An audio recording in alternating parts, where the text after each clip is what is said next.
Bonjour, bienvenue à notre webinaire Louis Bellet. Je me présente, Hubert Choula, conseiller technique pour la Suisse romande. Et aujourd'hui, je vais vous parler du polygonage de filet. Si vous avez des questions durant cette présentation, vous pouvez les poser sous l'onglet QR. J'y reviendrai à la fin de ce webinaire. De plus, j'aurai 3 petits sondages à vous proposer. Le premier que voici. Dans quel domaine les pièces que vous filetez sont-elles utilisées? Le polygonage de filet. Polygonage est un mot assez compliqué par rapport, j'ai envie de dire, à la simplicité du process. Ici, on est sur une fraise à polygoner. Je vais vous expliquer via une petite animation le principe du polygonage de filet. Voilà. Donc ici, on est sur un diamètre de fraise de 40 mm. On a aussi 45 mm, donc c'est les deux références standards. Nombre de tours fraise est égal à nombre de tours pièce. Ensuite, les rotations à respecter, 2 fois sens horaire. Diamètre de pièce, ici, on est à 1 mm. Les vitesses de coupe données dans cette situation aussi, 50 mètres par minute. Et comme je vous disais avant, 400 tours minute pour la fraise, 400 tours minute pour la pièce. La vitesse de coupe totale est la vitesse de coupe de la fraise plus la vitesse de coupe de la pièce. Donc, c'est une opération assez simple, puisque finalement, sur une décolleteuse, vous venez vous présenter à Y0 dans l'axe de la fraise et vous venez simplement faire une plongée en X avec une petite temporisation. Vous ressortez, votre filet est réalisé en 3 à 4 petites secondes, peut-être 5 avec le changement d'outil. Ici, je vous montre un petit exemple en live chez notre client Sibéris à Basse-Cour, que je remercie pour la collaboration, pour les essais réalisés chez eux. Ici, on est sur une Tornos Suisse Nano et on va voir ici l'opération de polygonage. Voilà, elle est déjà passée, donc vraiment quelques secondes et votre filet est réalisé. Louis Bellet vous propose plusieurs solutions pour polygoner vos pièces. La première, ici, on est sur notre référence 5000. C'est notre référence standard. C'est une fraise circulaire monobloc en métal dur, disponible en diamètre 40-45 mm en standard, d'autres dimensions sur demande. Un épaulement peut vous être fait à gauche ou à droite si, par exemple, vous devez fileter derrière votre tête de vis. Donc ça, c'est notre référence standard. Avant de vous présenter le deuxième outil, je vous pose le deuxième petit sondage, qui est quels sont les problèmes que vous rencontrez lors de vos opérations de polygonage. Ce sera intéressant à la fin, le débrief, parce que je pense qu'on aura un bon aperçu finalement des limites de ces outils ou pas, ou les améliorations. Maintenant, ce que j'aimerais vous présenter, c'est une méthode de polygonage peut-être méconnue, mais qui fonctionne très très bien. C'est le polygonage asynchrone. Le polygonage asynchrone, on est ici sur la petite animation. Vous êtes plusieurs à ne pas pouvoir utiliser des fraises de diamètre 40 à 45 mm pour cause d'encombrement dans vos machines, etc. Il est possible de polygoner avec des fraises plus petites, par exemple, diamètre 15 ou 20 mm, simplement en travaillant avec la méthode standard, ça va engendrer des erreurs, puisque plus la fraise est petite, moins votre filet sera juste et précis. Donc, on va travailler différemment. Ce qu'on va faire, c'est qu'on va sortir du rapport 1 est à 1. Ici, on va mettre les nombres de tours fraise supérieurs au nombre de tours pièce. Ici, on a mis 50 tours de plus à la fraise qu'à la pièce, ce qui représente le 10%. L'important, quand on désynchronise et qu'on sort de ce rapport 1 est à 1, c'est que ces 10%, il faut les compenser dans l'avance de travail. Et le plus important, c'est d'avoir en Z une avance constante. Vous allez mettre une avance programmée de 10% du pas de votre pièce. De cette manière, vous allez pouvoir charioter des filetages avec des fraises plus petites. Il faut simplement faire attention, justement, quand vous rentrez dans la matière, de la méthode dont vous rentrez dans la matière, vaut mieux rentrer en biais, toujours en ayant une avance constante, foncer, charioter et sortir en biais, plutôt que de rentrer tout droit. Si vous rentrez tout droit en X, vous devez rentrer à un rapport 1 est à 1, ensuite désynchroniser et après charioter. Mais là, à ce moment-là, la première dent, elle va beaucoup plus charger, en fait. Donc ça, c'est la deuxième méthode de polygonage qui peut être très intéressant. J'ai encore eu la demande la semaine passée. Le client nous écoute là, que je salue.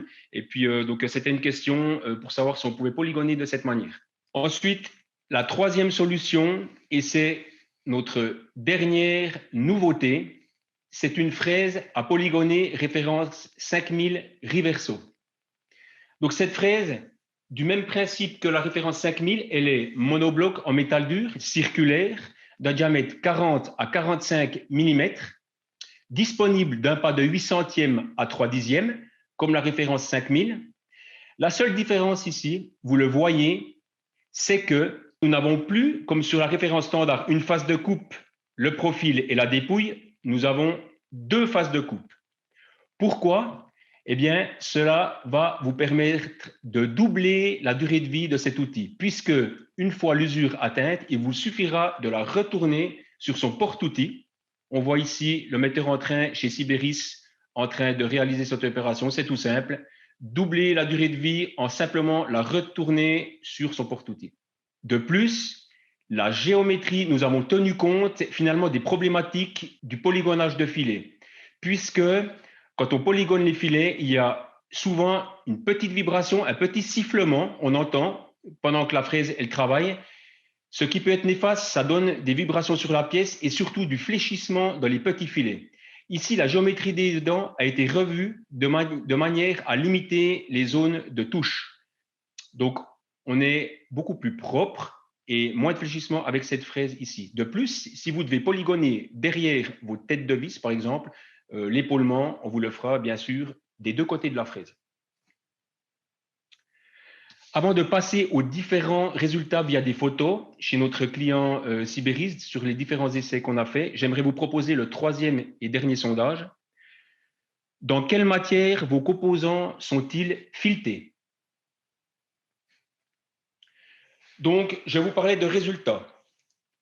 On va passer en revue différentes vis réalisées donc, chez Sibéris. Ici, on est sur une pièce en inox avec une fraise 5000 standard.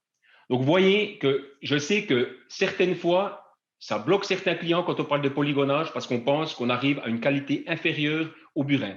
On voit ici que ce n'est pas le cas. On est vraiment très, très propre. Sur une vis en inox, on a peu de vibrations. Alors là, c'est un rendu en photo, mais en live, on est très, très propre sur la pièce quand on la regarde au micros. Donc ici, on est sur une fraise 5000. Deuxième photo, ici, on est avec la fraise Riverso sur une pièce également en inox. On voit quand même qu'on est peu vibré, plus ou moins pas de vibration, on peut dire, et puis qu'on a vraiment un filetage qui est équivalent, voire mieux. Selon le client, il nous dit qu'en flanc, dans le fond de filet, on est même peut-être mieux que la fraise standard.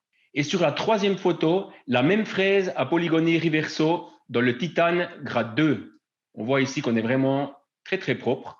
On n'a pas de fléchissement. Bon, on était sur du S1, donc le fléchissement n'apparaît pas encore à ce moment-là, mais on était très, très propre aussi dans le titane. Je vous montre maintenant à l'état 1, état 1, la vis standard. Voilà. Ici, on voit bien, elle tient au bout d'une Bruxelles, donc grosso modo diamètre 1 mm. Voilà pour les différents résultats. J'aimerais peut-être maintenant passer aux différents sondages. Passer en revue les différents sondages. Le deuxième sera certainement très intéressant. Le premier, peut-être, voilà, dans quel domaine travaillez-vous? Donc, on a 26% dans le médical, horlogerie 74%, beaucoup d'horlogerie comme d'habitude, micromécanique 26%, aéronautique 5%, automobile 5%, autres 16%. Donc voilà, très intéressant. Ce que j'ai envie de dire, c'est que cette fraise, elle est polyvalente. On peut vraiment l'utiliser dans tous les marchés. Je pense notamment à l'aéronautique, le médical aussi, où les vibrations dans le filet sont peu tolérées. Donc, on peut vraiment utiliser cette fraise pour tous les marchés. Deuxième petit sondage qui sera aussi très intéressant pour moi au niveau des problèmes que vous rencontrez. Des vibrations, 0%. Bon, mais c'est très bien, il n'y a pas de vibration où vous n'avez pas ce problème-là. Mauvais état de surface, 14%. Temps d'usinage trop long, 29%. Donc là, je pense que c'est plus pour du filetage au burin. Bavure, 57%. Profil non conforme, 7%. Fléchissement, 57%. Ça, j'en étais convaincu que vous auriez des problèmes de fléchissement et autres, 29%. Donc, pour le temps d'usinage trop long. Évidemment, un filetage au burin, on peut compter à peu près 20 à 25 secondes pour le filetage. En plus, ça fonctionne très très bien, mais c'est un temps de cycle très très long. En plus, vous n'êtes jamais tranquille. Quand vous arrivez le matin, votre machine a tourné la nuit, la pointe de votre burin peut être cassée, la production HS. Je dirais qu'avec une fraise à polygoner, ça n'arrive pas quasiment jamais, puisque même si une dent va s'user, il y a tellement de dents. Ici, on voit vraiment le nombre de dents. Si on a un petit problème, vous serez continu dans votre production et beaucoup plus linéaire. Ensuite, les problèmes de fléchissement. Alors là, c'est clair qu'en polygonage, on ne peut pas non plus faire de miracle. Quand on descend dans les petits diamètres, on aura du fléchissement. Cependant, avec la Reverso, avec la géométrie des dents revue, on entendait chez notre client Sibéris, finalement, quand on écoutait la machine, la fraise, on ne l'entendait pas travailler. Et on était très, très propre. On est sûr à 100% que le fléchissement sera moindre, mais ce serait faux de dire qu'il n'y en a plus. Ça, c'est clair. Troisième sondage. Alors, dans quelle matière vos composants sont-ils filetés? Inox, 82%. Ouais, il y a beaucoup de vis en inox, c'est vrai. En titane, 59%. Chrome cobalt, 6%. Laiton, 35%. Métaux précieux, 47%. Aluminium, 18%. Acier, 71%. D'accord. Autres, 12%. Donc, pendant les invitations du webinaire, j'ai eu 3 petites questions qui me sont venues, que j'ai gardées pour aujourd'hui, pour en parler aujourd'hui. C'était important de partager avec tout le monde. J'avais déjà une petite question, enfin, c'est pas une petite, c'est une question. La qualité du filetage fraise Reverso peut-elle être comparée à un filetage au burin? Alors, j'ai envie de vous dire oui, voire mieux. En tout cas, pour du S1, notre client dit qu'on a vraiment une qualité qui est supérieure. On est très très propre au niveau du profil, et puis on est continu dans la production, on est mat, assez mat dans le titane grade 2, un peu plus brillant dans l'inox, mais on est vraiment sur une super qualité. J'avais une deuxième question aussi. Quel est l'avantage du filetage par polygonage au niveau du temps de cycle? Comme vous l'avez vu, 3 à 5 petites secondes, vous avez votre filet qui est réalisé. Donc, un gain énorme par rapport au temps de cycle. Et puis, en plus de ça, comme je vous disais avant, beaucoup plus linéaire au niveau de la production, puisque vous aurez beaucoup moins de rebut. Fabriquez-vous sur demande d'autres dimensions, d'autres pas? C'était une bonne question parce que, effectivement, oui, on a déjà fabriqué des fraises, une fraise de diamètre 70 mm. C'était même un double filet d'un pas de 2,54 sur ferrure. Donc, vraiment, oui, d'autres dimensions sur demande. Il suffit de nous soumettre vos demandes pour qu'on vous fasse l'étude. C'était pour la connectique. Ah, aussi pour la connectique, évidemment. J'ai dit avant pour tous les marchés. Donc voilà, je ne sais pas s'il y a d'autres questions. Il y a des questions. Est-ce que l'on peut réaliser une fraise pour du métrique ou du NIHS pour l'horlogerie?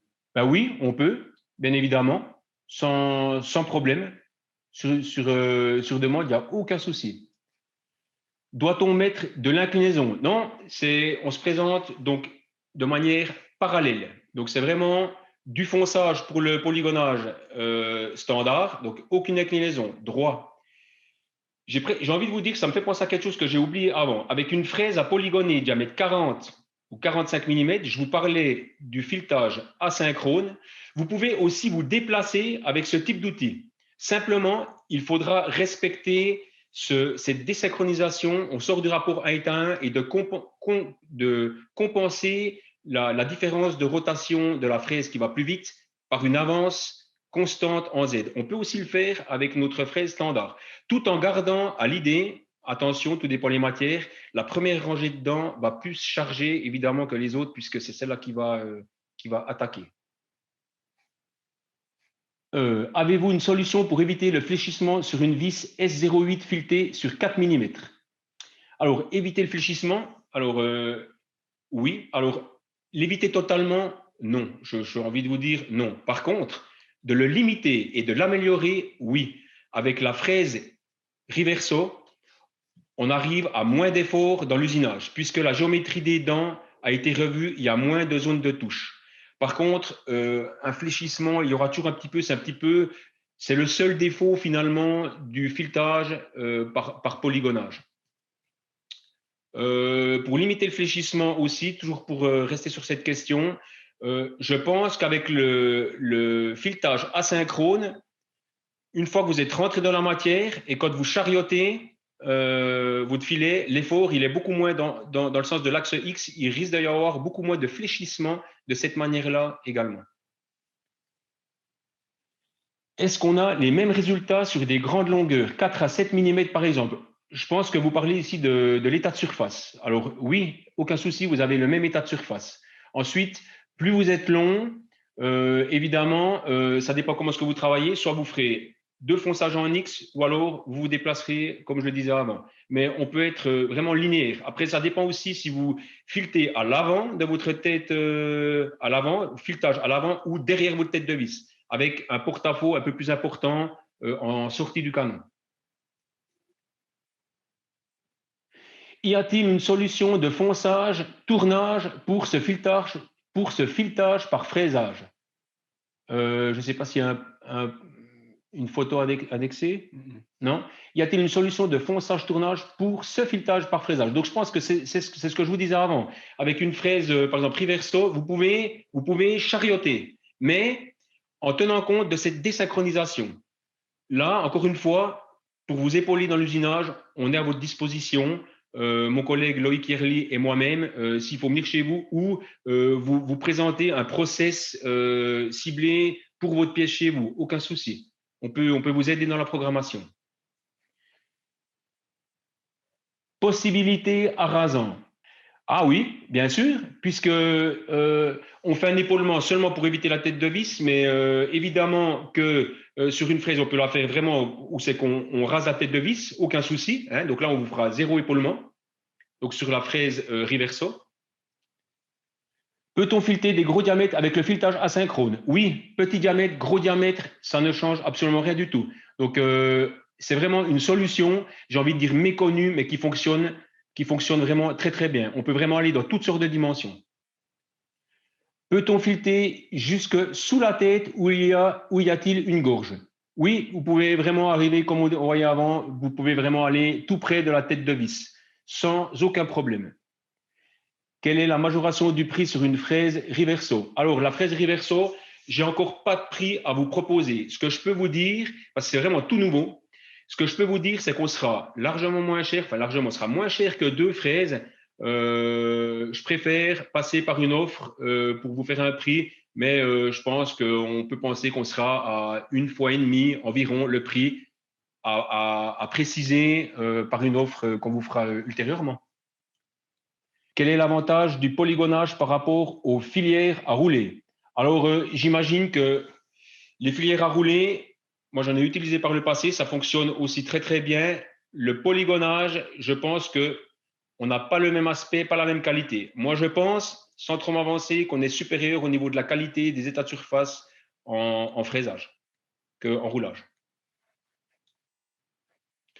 Peut-on fileter des gros diamètres avec le polygonage asynchrone? Oui, on a eu cette question tout à l'heure. Oui, je vous confirme, on peut fileter tous les diamètres. Avec le filetage asynchrone, c'est très adapté pour les pas fins, pour les gros diamètres aussi, ou les filetages plus longs, on peut fileter toutes sortes de diamètres finalement avec des fraises de diamètre 15, 20 mm. J'ai eu le cas, comme je vous disais tout à l'heure, sur une machine Star, sauf erreur, il y avait le moteur broche qui était parallèle à la contre-broche et finalement, il voulait venir fraiser devant, donc à l'avant de la pièce, en étant à côté. Pour autant qu'on arrive à synchroniser les broches, il n'y a aucun souci. Donc, on peut fileter sur tout type de machine, finalement, quand l'encombrement ne permet pas d'utiliser des grandes fraises. Combien de surépaisseur faut-il laisser? Alors, de surépaisseur, alors vous allez mettre, il y a deux solutions. Vous pouvez, nos fraises, vous pouvez laisser une légère ébauche, ça fera un profil complet. Il y a les deux manières possibles avec nos fraises, ou alors tourner au diamètre fini et après venir polygoner. Vous avez les deux matières. Moi, j'avais plutôt l'habitude de tourner au diamètre fini et ensuite de venir polygoner le filet. Mais avec un tournage au burin au diamètre fini. c'est une question d'habitude, c'est comme vous voulez, vous avez les deux solutions. Donc, comme je vous disais avant, tous les marchés, également la connectique, je l'avais oublié, connectique, horlogerie, médicale, donc c'est vraiment une solution intéressante. Et puis vraiment pour optimiser votre production. J'ai voulu la présentation assez courte, j'arrive gentiment au bout. En conclusion, j'ai envie de vous dire que j'espère que le sujet déjà vous a plu, que ces trois solutions d'usinage répondent ou répondront à vos demandes. Comme je disais avant, pour vous épauler dans la programmation, pour plus de conseils personnalisés chez vous, mon collègue Loïc Yerli et moi-même pour la Suisse romande et mon collègue Fabrice Berche pour nos amis français, on est là pour vous donner plus de renseignements au cas où. Donc voilà, moi j'en aurais terminé pour cette petite présentation. J'ai envie de vous dire belle année 2021 encore dans vos entreprises, plein succès et puis bon usinage avec nos fraises à polygoner. Au revoir.